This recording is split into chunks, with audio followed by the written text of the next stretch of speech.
like a battery. I'm staying charged on my feet. I'm like a factory. How you doing, guys? Welcome to ZukaTube, and today, Superman and Lois, episode 12 review. I'm super excited about it, as you may be able to tell. We had a little bit of a break from it. I'm sick and tired of these breaks they keep giving Superman and Lois. It's messing things up. It's messing their viewership up right now, especially for this show, because it is fantastic and it has been doing really well viewer-wise, as well compared to the other shows. And the breaks, well, the last break they did definitely hurt it in the beginning of the show coming back. You know, because obviously when they switched what show was on at that time slot, then obviously people start to get a little bit turned off, and they might miss the first or second week even of the show coming back. But with that being said, either way, right? I'm excited. It's back. I'm going to play the little promo they got. I'm going to go through some summary stuff of what's going on. I'm going to play a few clips. We're going to get into a little spoilers section towards the end. And let's just get right into it, because I'm excited to talk about this. John, it's happening. Just like you said. It's happening. Yep, just like from the last episode here.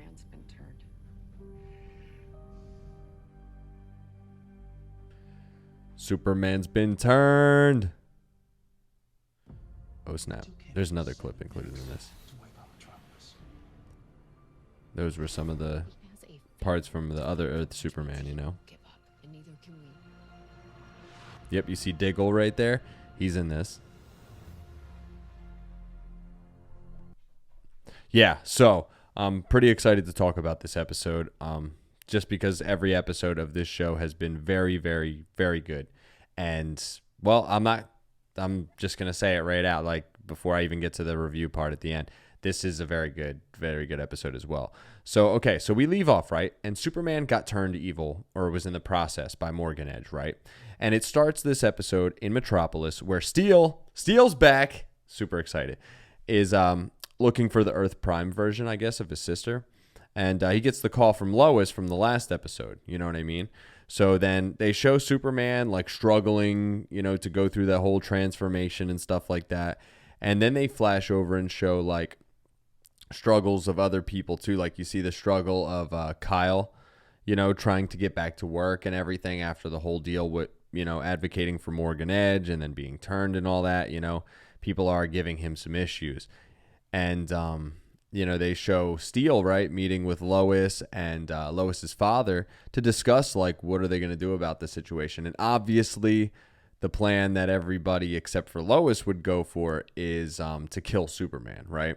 So they're talking about all that kind of stuff. That's a major conflict in this whole situation. And earlier in the previous stuff with Steel, with John, because, you know, he came there to kill Superman to avoid the problem on his previous planet. So that's, of course, the first thing he's going to go to. He's been through all this already, right? So Superman, like, is in a predicament where he's still stuck in the Fortress of Solitude. And they show Jordan trying to use his, like, hearing powers, or, you know, what he can of them, to try to get in contact with his father, to hear where he's at, you know, something. And they show Superman managing to get out of Morgan's fortress for a bit to connect to Jordan.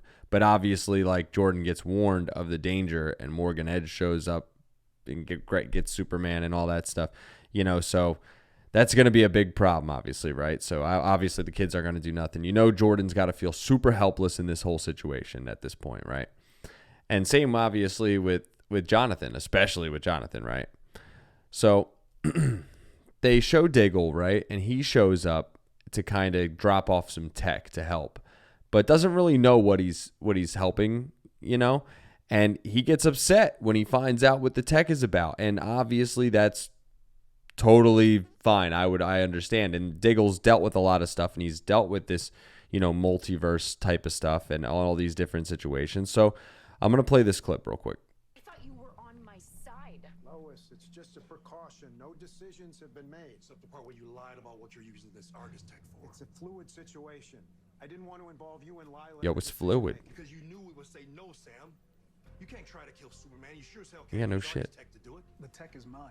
Argus is simply providing the Steel ain't playing, though. This is John Henry Irons. He's helping us coordinate a fallback plan if we run out of time. Which looks more and more likely. That's not true. I just spoke with one of Edge's former subjects who confirmed it's possible to fight back against eradication. Possible? Maybe. Not probable. So that's pretty epic. They got a little bit of tension going on there because obviously people don't know how to handle the situation, and they obviously have a way darker route. They want to go to just kill him right away. And Diggle and Lois obviously are way more sensible about the situation. They're like, why is that what we're going to right away? Why are you? No, you can't go back on us and do this, you know? So that's pretty interesting stuff right there, right? So then they show Lana and Kyle, right? They're talking to Lois about trying to kind of snap people out of it as the first option, which no shit, right? That's what they did with these people. Why would you not try to do that as your first option for Superman? So obviously that's, you know, the path that Lois is on too. She's feeling the same way, right? So Lois tries to get Steel to reconsider and not murder Superman, obviously, as the first damn choice. And, you know, she reveals his identity to him as, like, you know, Clark's husband and also Clark being Superman to see if that kind of, like, changes everything. But he's like, no, dude, I dealt with this shit already. I'm not having it. You know, he's gone through this whole process already. So obviously he's not taking it so well, right? And then they show Lana and, like, her family getting, you know, harassed at their home because obviously they're having trouble with Kyle getting a job and stuff like that. But a lot of the town doesn't mess with them anymore after what happened. There's a stigma about Kyle and this whole situation. They spray painted Smallville on their house and broke one of their windows. Well, Get Out of Smallville on the house and broke one of their windows. But they, like, push through it together and have this kind of wholesome, lighthearted family moment. And it's good to see some of that because obviously this is a pretty dark episode, right? And everybody's really going through it in this episode. So I do like to see at least a little bit of lightheartedness and people coming together at some point in this episode, right? And they show Lois and Steel and her father trying to find Superman's location, right? And Steel goes out looking for him in his armored suit at this point. And this is where we get to the spoiler section. So I'm going to give you my general review about this, right? 9 out of 10. Great episode again.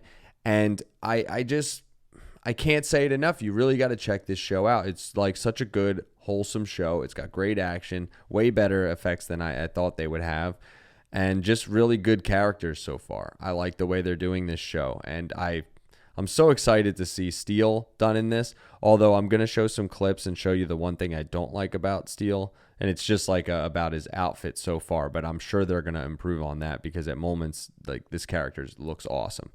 So let me just get into the spoiler section now. Spoilers. Spoiled. What up? Okay, so now, after he goes out looking for Superman, obviously he finds him, right? Finds Superman, and they get in a fight, like, right off the jump. And it gets a little epic because that's when, you know, everybody knows at that point Superman is officially turned, you know? So I'm going to show you a little clip of that because then you see something really awesome, which is Steel using his hammer and shit. And it just looks pretty cool, you know? I got a real kick out of it. So here, check this out. Uh-oh. He snapped out of it for one split second, and boom, he gets his hammer like that, cracks him dead in the face. Sick. Hey, look at this. That was pretty cool. And then just boom. Man, that was pretty epic stuff, right? I mean, I like it because I'm excited to see Steel and, like, done fairly well because this is a character that really deserves to get pushed into some of these shows that, like, just fell flat after the whole Shaq thing, right? So, basically, eventually, like, he gets the upper hand on Superman in this fight, and you show him, rather than going the route to because he wants to kill Superman, obviously, he kind of snaps out of it for a second and decides to talk to him and see if he can talk him out of it. And this is a cool little, you know, change of heart clip right here. You gotta save him. You gotta save him. You gotta do it, John. I can't stop. We lost audio. But you could tell how much he obviously looks like Steel right here. slash RoboCop. She's still The helmet is what bothers me, I guess. I met your boys, and they believe in you too. See, like that was pretty wholesome, you know what I mean? He just decides to kind of take a heartfelt route, you know, to snap him out of it. And obviously that does work, right? And they decide to kind of chase Morgan Edge into space and shit, where he is destroying the Eradicator and shit, and Morgan gets knocked out by Superman, and they end up, you know, taking him to a prison, right? And then everything kind of like calms down, and people start to really rejoice and forgive each other and take solace in one another and that whole kind of family stuff, right? But at that end moment, after that, you do see that clip among that whole piece, you know what I mean? Where all of a sudden you see Morgan Edge in that prison smiling, and like you hear him, he's hearing voices and stuff, and you kind of get that feeling like, wait a second, did he plan this the entire time, right? So here's a little clip of that. A little heartfelt action right there, you know. Oh man, Superman stabbed you back, and not evil and wanting to kill everybody, because that could have been a bad situation. I'm sure Steel obviously feels relieved because it, you know, fucking Lois died on his planet, and that was his wife, and you know, the whole fucking everything got destroyed basically. So yeah, I'm really excited. Like every episode, right? The past few episodes, I don't know if you guys have been keeping up with it, but they feel like they could be damn near finale episodes, or like, well, right, pre-finale episodes, right? And there's still 3 episodes left. And like this one, again, seems like it can be an almost like point of a finale episode. So like they're really like picking it up, and they're keeping it consistently good in these few episodes. Because I feel like we're nearing the end every time. But then I realize we have a few episodes left. So they're doing a really good job, though, at the same time. I don't know what they're going to do for the finale, but I really hope it's big, because this has been really good. Again, this is a 9 out of 10. This show is really great, and I recommend it to everybody. Not only for like the action and everything, it's above and beyond any of the CW shows so far. But like, man, like the family dynamic is wholesome, and the characters are written really well right now, which is kind of hard to say for any of the CW shows. I mean, granted, a lot of them did well in their first season. Some of the more recent ones I didn't like in their first season, but like Arrow and Flash did pretty well, I thought, in their first season. Not like this though, you know, because I remember very well watching those, and that's what got me into CW again, you know, because I had taken such a long break from Smallville being over. But yeah, I'm super excited. Let me know what you guys think about this episode. Let me know what you guys think is going to happen in the finale. Like, where the hell else can we go? It's got to be pretty epic from here. Obviously, Morgan Edge has a plan, so we're going to see what happens. I'm excited for next week. I'm just excited that it's back in general. So with that being said, ZukaTube out. Dropping lines like an assembly. I'm staying on point, it's my strategy. Feel like they're tracking me. Yo, let me get on one. Nah, go get your tracks up. Homie, can I steal some? Homie, you can't stack up. My brother, can you shout me? You're barking up the wrong tree. My dog, why do you doubt me? Cause you can't do shit without me. Real like the radio and never play it, but that's cool. The enemy's supposed to hate it.